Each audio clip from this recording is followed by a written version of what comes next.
ആനനെ എന്റെ മോൾക്ക് കിട്ടിയില്ല റബ്ബേ.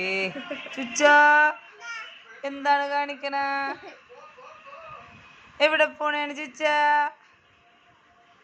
ആനന്റെ മേളിൽ പോണേണാ? ആ കൊള്ളാട്ടാ, സൂപ്പർ. കണ്ട ഗൈസ്, എന്റെ പൊന്നോ ഇത് മണ്ടിയാണ്. അവൾക്ക് ഇതിന് വലിയ എന്നെ കിട്ടിയില്ലാന്ന് തോന്നുന്നു. ആ ഇരിക്കി ഇരിക്കി. കഴിഞ്ഞ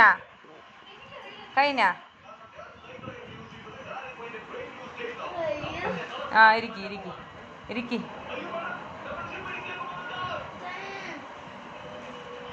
നമ്മളെ കൊണ്ട് തോറ്റി. ആ ഇരിക്കി ഇരിക്കി ഇരിക്കി. അയ്യോ ആ ആ സൂപ്പർ സൂപ്പർ പറഞ്ഞേ, സൂപ്പർ സൂപ്പർ.